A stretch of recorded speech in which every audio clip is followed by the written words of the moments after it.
বাংলা নতুন বছর ১৪৩৩-কে বরণ করতে পুরোপুরি প্রস্তুত রমনার বটমূল। তৈরি করা হয়েছে বিশাল মঞ্চ।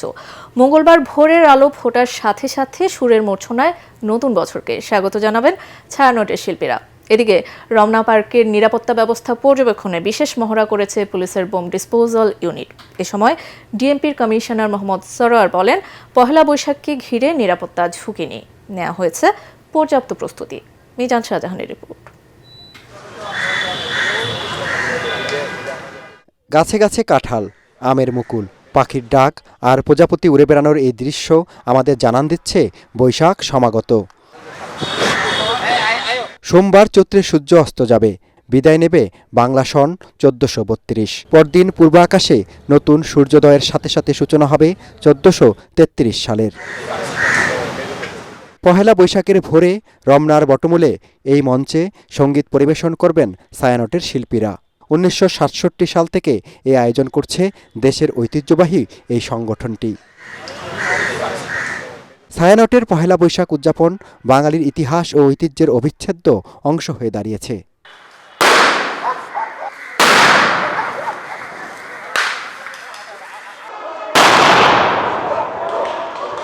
এটি কোনো বাস্তব ঘটনা নয়, ডিএমপির বিশেষ ইউনিটের মহড়া।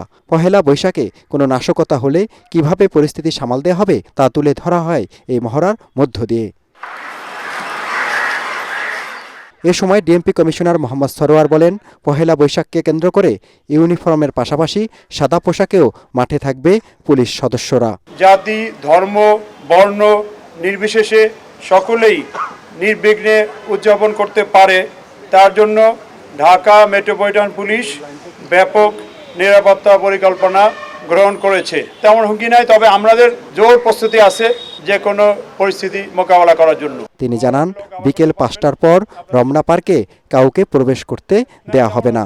দর্শনার্থীদের পার্ক থেকে বের হয়ে যেতে হবে সন্ধ্যা ৬টার মধ্যে। আড়াই দশক আগে রমনার বটমূলে বর্ষবরণকে কেন্দ্র করে গ্রেনেড হামলায় নিহত হন ১০ জন, আহত হয় বেশ কয়েকজন। এরপর থেকেই পহেলা বৈশাখকে ঘিরে রমনা বটমূলে বাড়তি নিরাপত্তা ব্যবস্থা জোরদার করে আইনশৃঙ্খলা রক্ষাকারী বাহিনী। এরই অংশ হিসাবে এবারও নেওয়া হয়েছে ব্যাপক ব্যবস্থা। মিজান শাহজাহান, এটিএন বাংলা, রমনা, ঢাকা।